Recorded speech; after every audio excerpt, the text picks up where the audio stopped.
नमस्कार दोस्तों, स्वागत है आपका एजुकेशन बाय एसपीएस चैनल पर। आज हम इतिहास के उन प्रमाणों की बात करेंगे जो हमें प्राचीन किताबों, कब्रों, नदियों और कंकालों के अध्ययन से मिलते हैं। कक्षा 6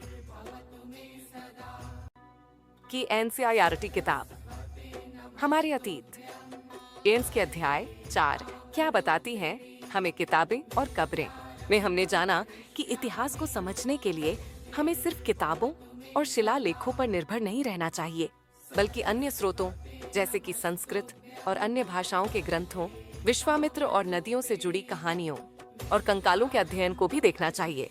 तो आइए जानते हैं कि ये सभी चीजें हमें अतीत के बारे में क्या बताती हैं और इतिहास को समझने में कैसे मदद करती हैं। संस्कृत और अन्य भाषाएं। संस्कृत भाषा भारोपीय, भारत यूरोपीय भाषा परिवार का हिस्सा है। भारत की कई भाषाएं असमिया, गुजराती, हिंदी, कश्मीरी और सिंधी। एशियाई भाषाएं जैसे फारसी तथा यूरोप की बहुत सी भाषाएं जैसे अंग्रेजी, फ्रांसीसी, जर्मन, यूनानी, इतालवी, स्पेनिश आदि इसी परिवार से जुड़ी हुई हैं। उन्हें एक भाषा परिवार इसलिए कहा जाता है क्योंकि आरंभ में उनमें कई शब्द एक जैसे थे। उदाहरण के लिए मातृ संस्कृत, माँ हिंदी और मदर अंग्रेजी शब्द को देखो। क्या तुम्हें इनमें कोई समानता नजर आती है? उपमहाद्वीप में दूसरे भाषा परिवारों की भी भाषाएं बोली जाती है। उदाहरण के लिए पूर्वोत्तर प्रदेशों में तिब्बत बर्मा परिवार की भाषाएं बोली जाती हैं। तमिल, तेलुगु, कन्नड़ और मलयालम द्रविड़ भाषा परिवार की भाषाएं हैं, जबकि झारखंड और मध्य भारत के कई हिस्सों में बोली जाने वाली भाषाएं ऑस्ट्रो एशियाटिक परिवार से जुड़ी हैं। विश्वामित्र और नदियां। विश्वामित्र, हे नदियों, अपने बछड़ों को चाटती हुई दो दमकती गायों की तरह दो फुर्तीले घोड़ों की चाल से पहाड़ों से नीचे आओ। इंद्र द्वारा दी हुई शक्ति से स्फूर्त तुम रथों की गति से सागर की ओर बह रही हो। तुम जल से परिपूर्ण हो और एक दूसरे से मिल जाना चाहती हो। नदियां, जल से परिपूर्ण हम देवताओं के बनाए रास्ते पर चलती हैं। एक बार निकलने पर हमें रोका नहीं जा सकता। हे ऋषि, तुम हमसे प्रार्थना क्यों कर रहे हो? विश्वामित्र, हे बहनों, मुद्गाय की प्रार्थना सुनो। मैं रथों और गाड़ियों सहित बहुत दूर से आया हूँ।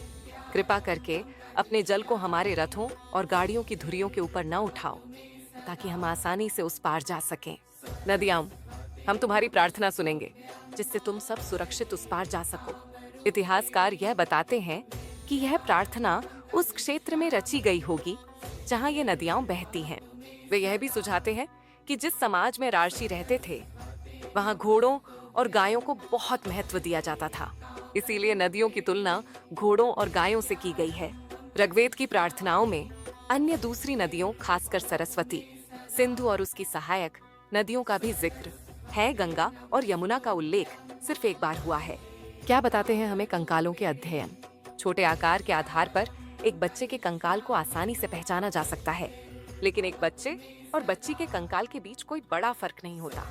क्या हम यह पता लगा सकते हैं कि कंकाल किसी पुरुष का था या स्त्री का? कभी कभी लोग कंकाल के साथ मिले सामानों के आधार पर इसका अंदाजा लगाते हैं। उदाहरण के लिए, यदि कंकाल के साथ गहने मिलते हैं तो कई बार उसे महिला का कंकाल मान लिया जाता है, लेकिन ऐसी समझ के साथ समस्याएं हैं। अक्सर पुरुष भी आभूषण पहनते थे।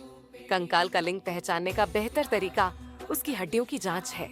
चूंकि महिलाएं बच्चों को जन्म देती हैं, इसीलिए उनका कटी प्रदेश या कूल्हा पुरुषों से ज्यादा बड़ा होता है।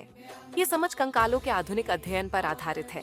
आज से लगभग 2000 साल पहले चरक नाम के प्रसिद्ध वैद्य हुए थे। उन्होंने चिकित्सा शास्त्र पर चरक संहिता नाम की किताब लिखी। वे कहते हैं कि मनुष्य के शरीर में 360 हड्डियां होती है। यह आधुनिक शरीर रचना विज्ञान की 206 हड्डियों से काफी ज्यादा है। संभवतः चरक ने अपनी गिनती में दांत, हड्डियों के जोड़ और कार्टिलेज को जोड़कर यह संख्या बताई थी। अगर आपको ये वीडियो पसंद आया हो तो इसे लाइक करें, अपने दोस्तों के साथ शेयर करें और चैनल को सब्सक्राइब करना न भूलें। ऐसे ही और भी रोचक ऐतिहासिक तथ्यों को जानने के लिए जुड़े रहें एजुकेशन बाय एसपीएस चैनल।